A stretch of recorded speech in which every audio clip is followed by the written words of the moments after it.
Noriega introduced a wave of brutal repression, attacking protesters in the streets and jailing hundreds of opponents.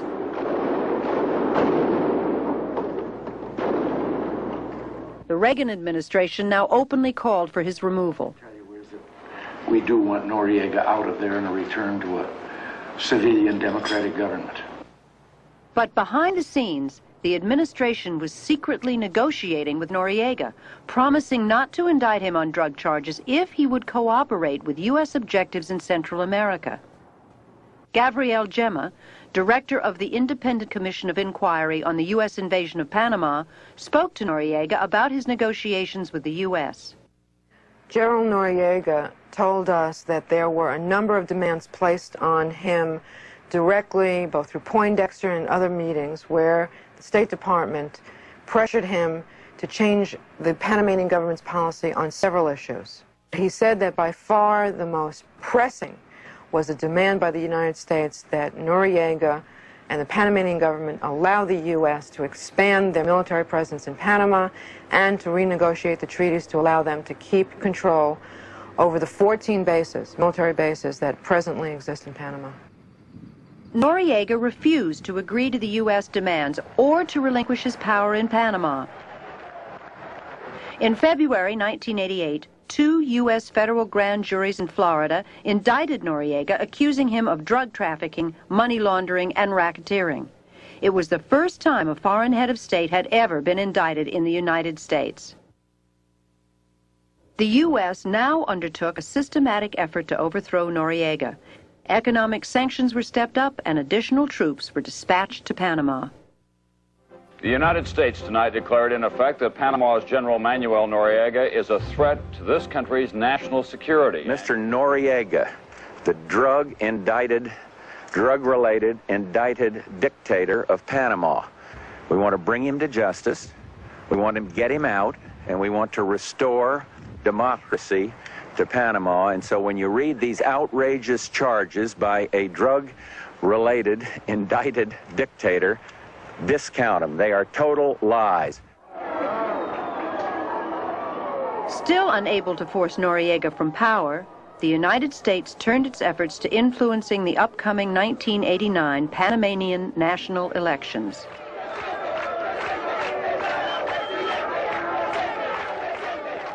The Bush administration, working through the CIA and the National Endowment for Democracy, funneled more than $10 million into the opposition's slate of candidates. Presidential candidate Guillermo Endara, a wealthy corporate lawyer educated in the United States, and his vice presidential running mates, Guillermo Billy Ford and Ricardo Arias Calderon. If the same scenario that those elections occurred in had taken place in the United States, they would have been illegal. In the United States, accepting money from a foreign government for the purpose of influencing a domestic election is illegal. Those elections were irregular from the beginning. How can you call it a fair election? The strategy was applied in Panama, they applied in Nicaragua, and they were applied to every government who disagreed with the U.S. foreign policy. They used economical sanction to starve people, then to impose a vote on these people, because people vote to get bread when they're hungry. And I don't think that's democracy. The elections were held, the counting of the votes began, it became clear that the PRD would lose the election. And at that point, and not for the first time in the history of Panama or many other countries in Central America, the military rulers halted the electoral process. The country erupted in violence as ballot boxes were seized. The U.S.-supported candidates who had been leading in vote tallies were brutally beaten on the streets of Panama City in front of rolling TV cameras.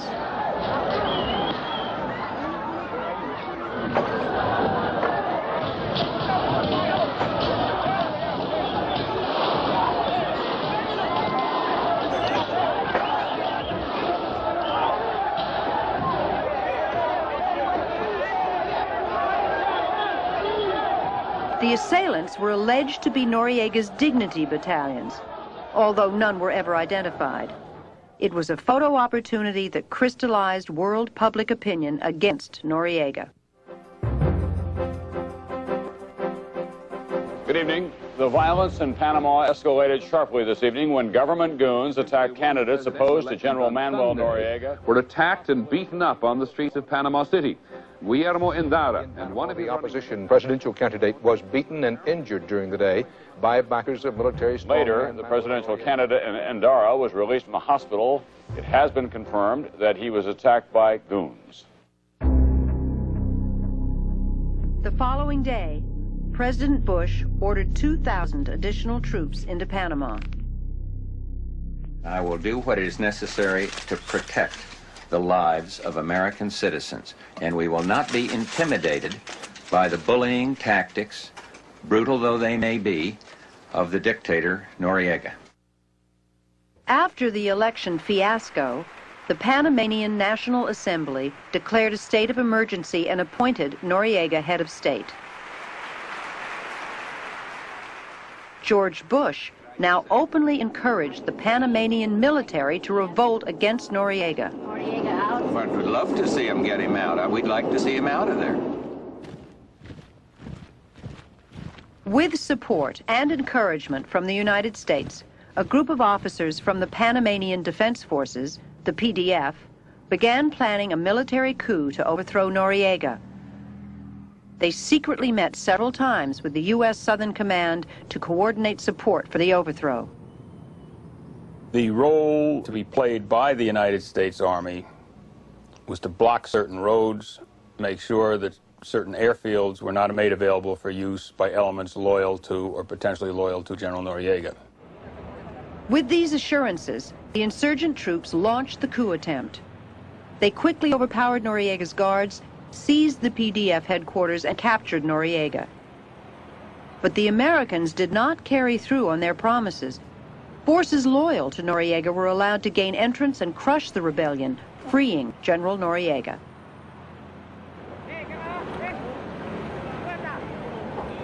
President Bush later denied any U.S. involvement in the operation. This is some American operation.